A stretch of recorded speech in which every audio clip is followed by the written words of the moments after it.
എല്ലാവർക്കും നമസ്കാരം. പുതിയൊരു വീഡിയോയിലോട്ട് എല്ലാവർക്കും സ്വാഗതം. കഴിഞ്ഞ വീഡിയോയിൽ നമ്മൾ സംസാരിച്ച് സ്പൗസ് വിസയെ കുറിച്ചാണ്. എന്താണ് സ്പൗസ് വിസ, അതിൻ്റെ ക്രൈറ്റീരിയ എന്തൊക്കെയാണെന്നൊക്കെ.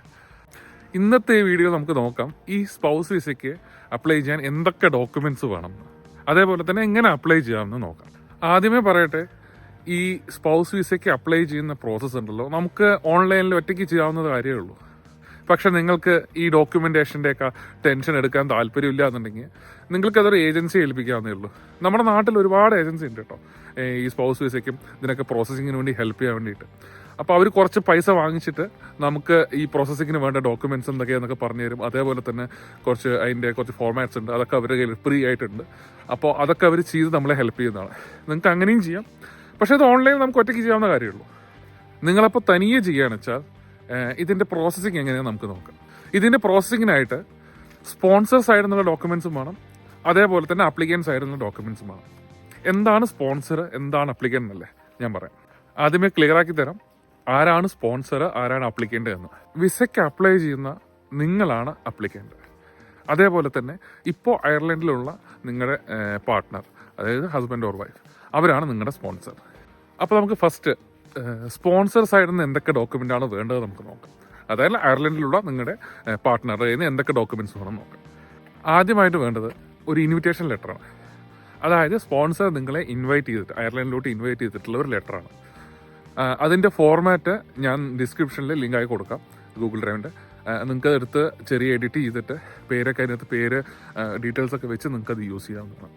അടുത്തത് പാസ്പോർട്ടിൻ്റെ എല്ലാ പേജസിൻ്റെയും സ്കാൻഡ് കോപ്പി, കളർ കോപ്പി തന്നെ വേണം അത്.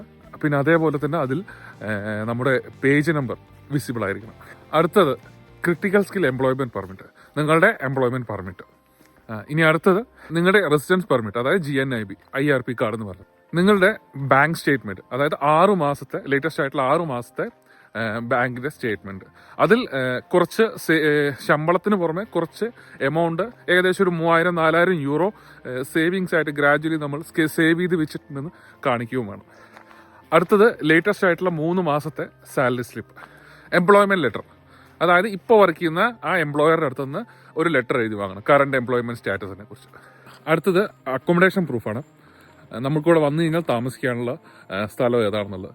അത് ലാൻഡ് ലോർഡിൻ കയ്യിൽ നിന്നൊരു ലെറ്ററോ അല്ലെങ്കിൽ ടെനൻസി എഗ്രിമെൻറ്റ് പ്രൂഫായാലും മതി. അതിൻ്റെ കൂടെ തന്നെ ഒരു യൂട്ടിലിറ്റി ബില്ലൂടെ വെക്കണം. അടുത്തത് ടാക്സ് ക്രെഡിറ്റ്. ഈ ടാക്സ് ക്രെഡിറ്റിൻ്റെ കോപ്പി നമുക്ക് റവന്യൂവിൻ്റെ വെബ്സൈറ്റിൽ നിന്ന് ഡൗൺലോഡ് ചെയ്തെടുക്കാവുന്നതാണ്. അടുത്തത് PPSN കാർഡ്. പിന്നെ നിങ്ങളൊരു നേഴ്സാണെന്ന് വെച്ചാൽ നിങ്ങളുടെ NMBI രജിസ്ട്രേഷൻ്റെ ആ ഡീറ്റെയിൽസ് കൂടെ കൊടുക്കണം, അതായത് PIN നമ്പർ അതുകൂടെ വയ്ക്കണം. ഇതൊക്കെയാണ് സ്പോൺസറുടെ സൈഡിൽ നിന്നും വേണ്ട ഡോക്യുമെൻറ്റ്സ്.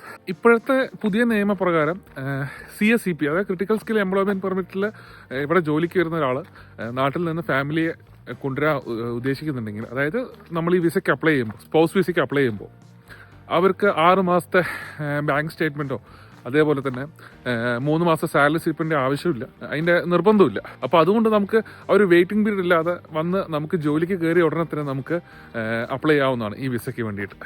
ഇതൊക്കെയാണ് സ്പോൺസറുടെ കയ്യിൽ നിന്നും വേണ്ട ഡോക്യുമെൻറ്റ്സ്. ഇനി നമുക്ക് നോക്കാം അപ്ലിക്കൻ്റിൻ്റെ സൈഡിൽ നിന്ന് എന്തൊക്കെ ഡോക്യുമെൻറ്റ്സ് ആണ് വേണ്ടതെന്ന്. ആദ്യമായിട്ട് ഓൺലൈൻ വിസ ആപ്ലിക്കേഷൻ ഫോം. ഇത് അവാറ്റ്സിൻ്റെ വെബ്സൈറ്റിൽ പോയിട്ട് നമ്മൾ അപ്ലൈ ചെയ്യേണ്ടതാണ് വിസയ്ക്ക് വേണ്ടിയിട്ട്. ആ ഫോമാണ്. അതെങ്ങനെയാണ് ചെയ്യേണ്ടതെന്ന് ഞാൻ വീഡിയോൻ്റെ ലാസ്റ്റ് കാണിച്ചു തരാം.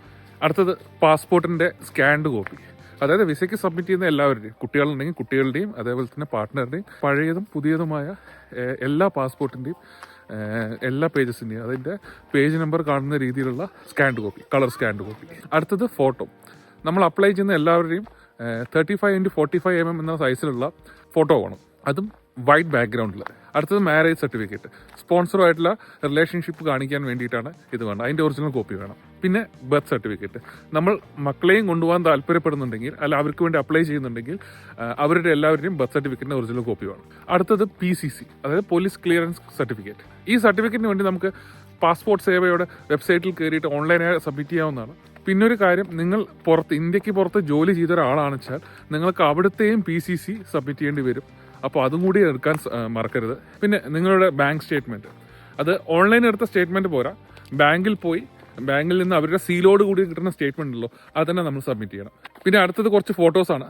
നിങ്ങളുടെ മാരേജ് ഫോട്ടോസ്, 2-3 മാരേജ് ഫോട്ടോസും അതേപോലെ തന്നെ ഫാമിലി ഫോട്ടോസ്, ഇതെല്ലാം കൂടി നമുക്ക് സബ്മിറ്റ് ചെയ്യേണ്ടി വരും. അവസാനമായി ഒരു സെൽഫ് ഡിക്ലറേഷൻ, അപ്ലിക്കൻറ്റിൻ്റെ സൈഡിൽ നിന്ന് ഒരു ഡിക്ലറേഷൻ നമുക്ക് കൊടുക്കണം. ആ ഡിക്ലറേഷൻ്റെ ഫോർമാറ്റ് ഞാൻ ലിങ്ക് കൊടുക്കാം. അതിൻ്റെ ഒരു കോപ്പി ഞാൻ യൂസ് ചെയ്ത ആ ഫോർമാറ്റ് ഉണ്ടല്ലോ, അത് ഞാൻ കൊടുക്കാം ലിങ്കിൽ കേട്ടോ. അപ്പോൾ ഇതൊക്കെയാണ് അപ്ലിക്കൻറ്റിൻ്റെ സൈഡിൽ നിന്ന് വേണ്ട ഡോക്യുമെൻറ്റ്സ്. നമ്മൾ സബ്മിറ്റ് ചെയ്യുന്ന ഏതെങ്കിലും ഡോക്യുമെൻറ്റ്സ് ഇംഗ്ലീഷിലല്ല എന്നുണ്ടെങ്കിൽ അതിനെ ഇംഗ്ലീഷിലേക്ക് ട്രാൻസ്ലേറ്റ് ചെയ്ത ഒരു കോപ്പി കൂടെ കയ്യിൽ വെക്കണം. നമുക്ക് വേണ്ട ഡോക്യുമെൻറ്റ്സ് ഒക്കെ ആയി. ഇനി വിസയ്ക്ക് എങ്ങനെയാണ് അപ്ലൈ ചെയ്യുന്നതെന്ന് നോക്കാം. ഞാൻ ആദ്യമേ പറഞ്ഞല്ലോ, അപ്ലിക്കേറ്ററിൻ്റെ സൈഡിൽ വെക്കുന്ന ഒരു ഫോം, അതെങ്ങനെ അപ്ലൈ ചെയ്യേണ്ടത് നോക്കാം. അപ്പോൾ ഇതിന് അപ്ലൈ ചെയ്യാൻ വേണ്ടി ആദ്യമായിട്ട് അവാച്ചിൻ്റെ വെബ്സൈറ്റിൽ പോകണം. എന്നിട്ട് ആ വെബ്സൈറ്റിൻ്റെ ഏറ്റവും താഴെ കാണുന്ന കണ്ടിന്യൂ ബട്ടൺ ഞെക്കുക. അത് കഴിഞ്ഞാൽ നമുക്കൊരു ഇൻഫർമേഷൻ പേജാണ് തുറക്കുക. അവിടെ കൊടുത്തിട്ടുള്ള ഡീറ്റെയിൽസ് ഒക്കെ തന്നെ ഒന്ന് വായിച്ചു നോക്കുക. ഇവിടെ നമ്മുടെ അപ്ലിക്കേഷനെ ഹെൽപ്പ് ചെയ്യുന്ന ഒരുപാട് റെഫർ ചെയ്യാവുന്ന ലിങ്കുകളുണ്ട്. അതൊക്കെ നിങ്ങൾക്ക് വായിച്ചു നോക്കണമെങ്കിൽ വായിച്ചു നോക്കാം. പിന്നെ ഈ ചെക്ക് ബോക്സ് സെലക്ട് ചെയ്തതിന് ശേഷം അവാച്ചിൻ്റെ ഓൺലൈൻ അപ്ലിക്കേഷൻ ഫോം സെലക്ട് ചെയ്യുക. ഇനി അപ്ലൈ ചെയ്യുന്ന ആളുകളെ കുറിച്ചുള്ള ഡീറ്റെയിൽസ് ഒക്കെ ഇവിടെ കൊടുക്കണം. അതായത് നിങ്ങളുടെ nationality, reason for travel, type of visa, journey type, passport number, ഇതെല്ലാം കൊടുത്തിട്ട് സബ്മിറ്റ് ചെയ്യുക. ഇതെല്ലാം സബ്മിറ്റ് ചെയ്ത് കഴിഞ്ഞാൽ നിങ്ങൾക്ക് ഇതേപോലൊരു യുണീക്ക് ട്രാൻസാക്ഷൻ നമ്പർ കിട്ടും. അതൊന്ന് നോട്ട് ചെയ്ത് വെക്കുക കേട്ടോ. ഇത് കഴിഞ്ഞിട്ട് നമ്മൾ VFSൻ്റെ വെബ്സൈറ്റിൽ പോയിട്ട് ഒരു അപ്പോയിൻമെൻറ്റ് ബുക്ക് ചെയ്യുക. നമ്മുടെ നാട്ടിൽ കൊച്ചിയിലാണ് VFSൻ്റെ ഓഫീസ് ഉള്ളത്. അപ്പോയിൻമെൻറ്റ് കിട്ടിയ ദിവസം VFSൽ പോവുക, അപ്ലൈ ചെയ്ത് എല്ലാവരും പോകണം. എന്നിട്ട് ഈ പറഞ്ഞ ഡോക്യുമെൻറ്റ്സ് ഒക്കെ തന്നെ അവിടെ സബ്മിറ്റ് ചെയ്യണം. അവിടെ VFSൽ അവർ പാസ്പോർട്ട് മാത്രമേ നമ്മുടെ നിന്ന് വാങ്ങിച്ചു വയ്ക്കുള്ളൂ. ബാക്കിയുള്ള ഡോക്യുമെൻറ്റ്സ് അവർ സ്കാൻ ചെയ്തതിന് ശേഷം നമുക്ക് തിരിച്ചു തരും കേട്ടോ. പിന്നെ നിങ്ങളുടെ ഒരു ഫോട്ടോ കൂടി എടുക്കുക അവിടെ വെച്ച്. ഈ വാങ്ങി വെച്ച ഒറിജിനൽ ഡോക്യുമെൻറ്റ്സ് ഒക്കെ തന്നെ ഇല്ലേ, നമുക്ക് തിരിച്ച് കൊറിയറായിട്ട് അവർ അയച്ചു തരും. ഇത്രയേ ഉള്ളൂ വിസയുടെ പ്രോസസ്സിങ്. നിങ്ങളുടെ വിസയുടെ സ്റ്റാറ്റസ് നിങ്ങൾക്ക് ഐറിഷ് ഇമിഗ്രേഷൻ വെബ്സൈറ്റിൽ പോയി ചെക്ക് ചെയ്യാവുന്നതാണ്. എല്ലാവർക്കും ഞാൻ ഈ പറഞ്ഞതൊക്കെ മനസ്സിലായെന്ന് വിചാരിക്കുന്നു. എന്തെങ്കിലും സംശയം ഉണ്ടെങ്കിൽ നിങ്ങൾക്ക് കമൻറ്റിലൂടെ ചോദിക്കാവുന്നതാണ്. അപ്പോൾ എല്ലാവർക്കും വീഡിയോ ഇഷ്ടമായെന്ന് വിചാരിക്കുന്നു. വീഡിയോ ഇഷ്ടമായാൽ ഒന്ന് ലൈക്ക് ചെയ്യണേ. അതേപോലെ തന്നെ സബ്സ്ക്രൈബ് ചെയ്യാത്തവർക്കൊന്ന് സബ്സ്ക്രൈബ് ചെയ്യാം. നിങ്ങൾക്കുള്ള സംശയങ്ങളൊക്കെ കമൻറ്റിലൂടെ ചോദിക്കാവുന്നതാണ്. അപ്പോൾ താങ്ക്സ് ഫോർ വാച്ചിങ്. ബൈ.